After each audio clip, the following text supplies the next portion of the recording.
guys, it's finally time to install our kitchen cabinets. We're super excited to get the kitchen rolling finally after months of renovation and waiting and cabinet disasters. Many of you guys know that we were going to go with RTA cabinets. RTA is ready to assemble. Our plan was to buy RTA to save a little money, get a good quality cabinet, put them together ourselves and install them. Unfortunately, we bought from one company and they sent us something that wasn't even RTA, and that turned into a big dispute ongoing. And we bought another RTA cabinet from another company, and that thing was full of defects. We decided we were tired of wasting time and money and just trying to figure out what was a good RTA cabinet, and we bought pre-assembled cabinets. This install should go pretty quick and easy because we don't have to build the cabinets, just throw them in. While we bought these cabinets, because we wanted to avoid any more problems, we did run into one more problem.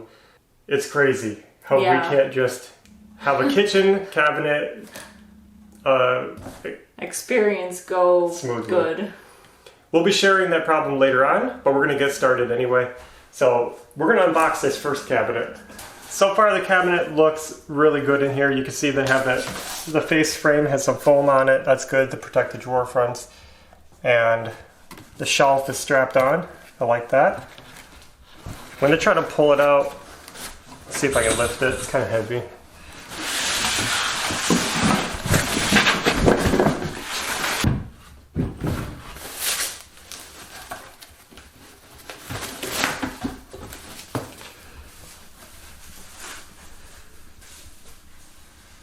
Clean, no problems. Now we bought these locally at a store called Builder's First Source. Builder's First Source is a building supply store. It's not as well known as Home Depot or Lowe's or some of the big stores, but it's actually, there's quite a few of them around the country, so you might want to check your area. They sell roofing, siding, just building supplies, and kitchen cabinets. Now the brand we went with is Mantra. Mantra Cabinets is a pretty new brand. I think they just started up last year or so, and even though they're pretty new, they're pretty popular, and they sell a good product. So this cabinet we chose because it's got plywood sides. You see the whole construction is solid plywood. Looks like 1/2 inch sides, 3/8 inch back panel. Has a solid wood face frame, solid wood drawer fronts. The centers are a particle panel. It's probably MDF or HDF, I think. HDF probably. That's really common with all shaker style cabinets. You can see solid wood drawer box, full extension drawer glides, soft close drawers and hinges. You know, it's just a really good value for the price you pay because they're really affordable. So we basically wanted a cabinet that was affordable but good quality, and we tried to balance those two. And we found this. We're really happy with it. They're actually assembled in Pennsylvania in the USA. I like that. They're not made in the USA because they're made from global parts, just sourced from all over the place, but they are assembled here. Before I begin, I just wanted to make sure this job would go smoothly, so I was marking the wall for studs. I need to know where the studs are so I know where to screw the cabinets to the wall. What I did was I just marked a line on my level at 35 inches, and I could see where the stud was at the bottom, so I just marked it there, and I just marked each stud at 35 inches. 35 is higher than the cabinet, which is 34.5, so I can see it when the cabinet's in place, but it's lower than the countertop, so the marks will be covered when it's all finished. Now we got one more job to do before we can start, and that is spacer. I cut this spacer, and a spacer is just a piece of wood to fill a gap, you know? So when we start our cabinet, I don't want it right up against the wall. You can see how close that door is to the wall, and you'd be rubbing the wall. So it's always a good idea to start with a spacer. And it's just gonna go here and push it away from the wall a little bit to give me some more room so it's not so cramped. You also will probably always need spacers in every kitchen because cabinets usually only come in like 3-inch increments. So you can't always get a cabinet layout that's going to fit perfectly with your kitchen. And spacers take up that extra room that you're left over with.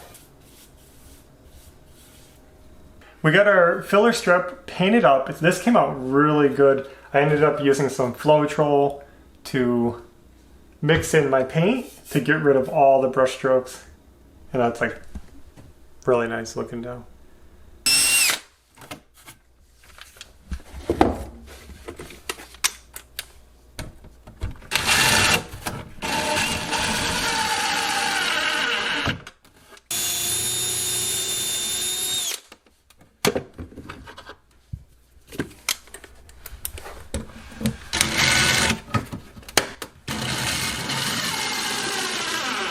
So there's my spacer.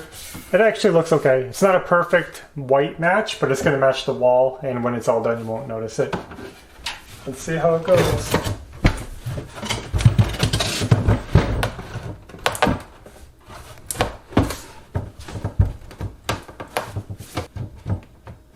Maybe the floor sinks down. Yeah, well that's why I brought these shims in, just to level any unevenness. I got this cabinet kind of tacked in. It's not 100% permanent yet. I want to make sure this one lines up to it good. So it's solid though. Now I'm going to work on this one. You can see I have a wire coming out the wall. So I'm going to go ahead and drill that. I already marked it on the back. And I pre-drilled a hole through so I can know where to do it. So hopefully I got this right.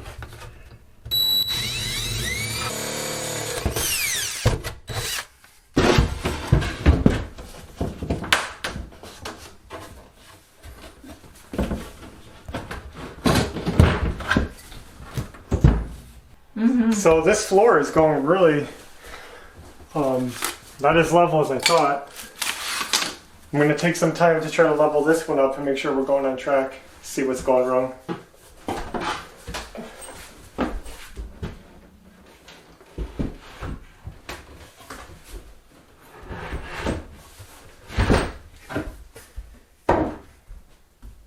How's everything going?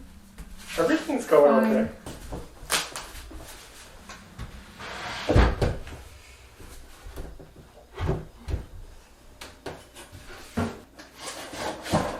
Okay, drop it. Just wondering why I'm sitting a little low right here. This face frame might be off because look at it's kind of flush on the bottom and sitting low on the top.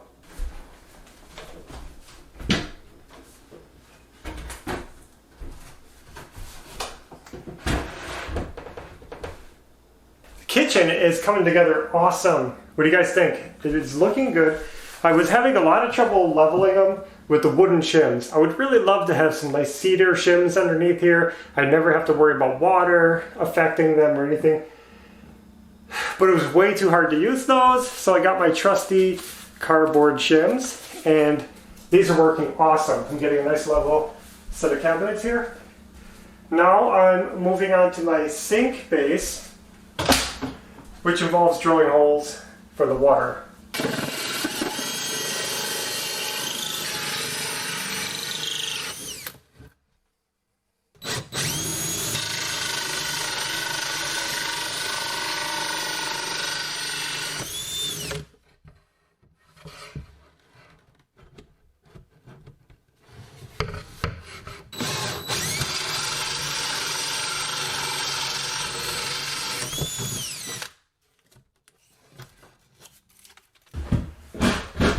This one's going to be tricky, Ash, because I got to slide it down over the two water lines and then back. To the right. Right there. Back towards the wall. Is it going to fit? Okay, wait. Okay.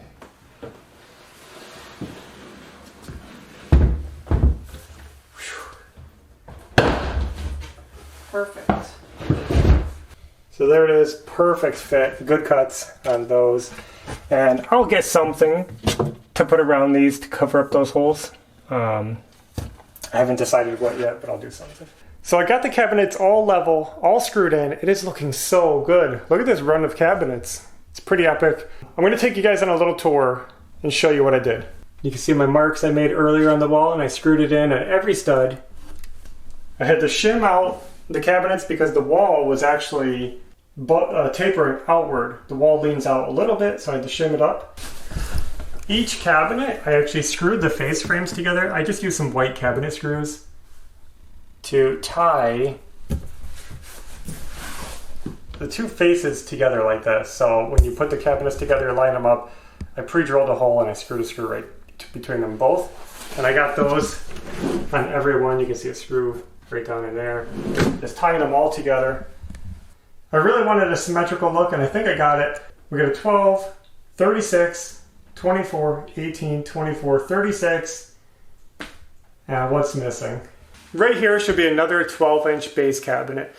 And we didn't get that installed because we don't have it. You guys aren't going to believe this, but when we were looking at our cabinets, getting ready to bring them in, I noticed that the other 12-inch base wasn't there. We started looking at the boxes because we had enough boxes. We had all the boxes we should have had. So I started looking at the labels and I realized that they sent me a 21-inch base cabinet. So instead of another 12, like the end. And we did order two 12-inch bases and that's the way it was invoiced. But instead of a 12, somebody got it backwards and gave us a 21. I don't know if that was dyslexia, simple mistake. So we have a 21-inch cabinet in the barn that won't fit here. And we cannot finish our cabinets tonight, which is a shame. So somehow we managed to run into more problems. I think it's going to be easy to fix. Hopefully we can just call the company tomorrow and tell them what happened, and I'm sure they're gonna get the 12-inch and swap them out. Yep. Pick up the 21-inch. Mm-hmm. Just when we thought we were so close and nothing could go wrong, something went wrong. At least the cabinets look good. Look at them. These cabinets, like I said, Mantra brand, not sponsored, nothing like that. We paid for them with our own money. This is what we went with because it looked good, well made. It's honestly the same quality as an RTA cabinet, and it's about the same price as an RTA cabinet, but you don't have to put it together. So why spend all that money on cabinets that you have to spend time assembling when you could just pay the same for these? And get the same plywood, the same, that's not a drawer, full extension drawers, soft close hinges, I mean, it's really a well-made cabinet. Yeah, the paint finish is really nice. These are better than the store cabinets by far. Almost every store, if you go in and buy cabinets off the shelf, they're made out of MDF, particle board. And we don't want that at all. They usually have lower quality drawer glides, not all of them, but some usually, and just standard hinges. These are an awesome deal because they're actually pretty affordable.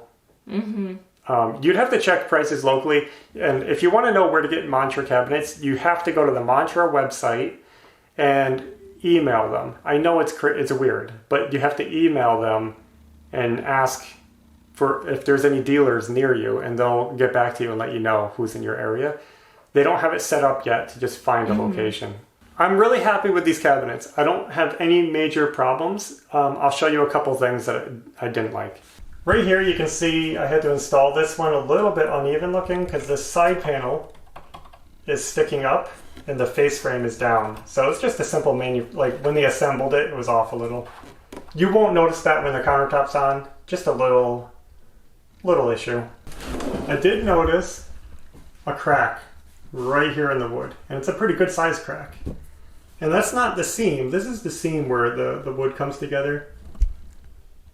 You can actually see the seam. It's actually a crack in the board split. I don't think structurally it's going to be a big deal because these are held together with pocket hole screws, and the screws probably pass that crack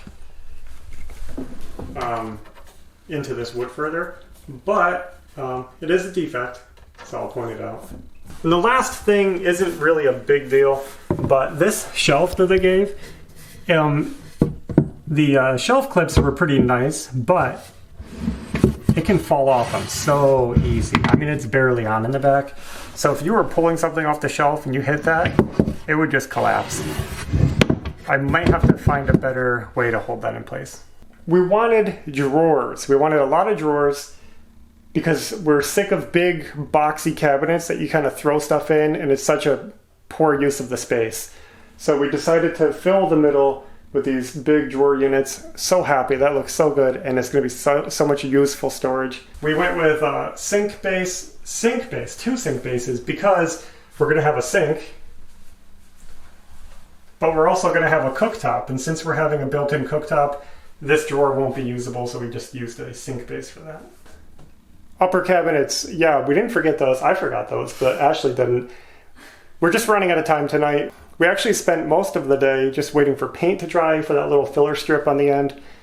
And just hanging out. Yeah. We're going to take a break tonight. We're going to get something to eat. It's late, and leveling these took a long time. Yep. So at least you guys can look forward to wall cabinets next time. We've had some people suggest to put the wall cabinets up first so that the base cabinets weren't in the way. The reason I didn't want to do that is because we didn't know how the floor was going to really be. It's kind of a wonky old house. If I had put those in, I could have measured and tried to figure it out, but I just wanted to get these in solid where I wanted them, and that way I can measure up from them, so I can make sure my uppers are exactly where I want them. And also, once I figure it out, all I have to do is cut some pieces of wood to put from the cabinets up to prop the cabinets on. And that's going to make it a lot easier to hold them up. So yeah. All of that's going to be coming in the next video. We'll show you how we hang our uppers. But I just wanted to point that out because I know we'll get questions or, people think that. It's intentional. Either way is fine. Some people hang the uppers first, some do the base. Isn't that amazing to finally see cabinets coming into the kitchen? Because I think they're cool. They look really good. It's going to be awesome once we get this countertop on and everything in. And think about how much time we saved. Hours. Not having to assemble and glue and wait for stuff to dry.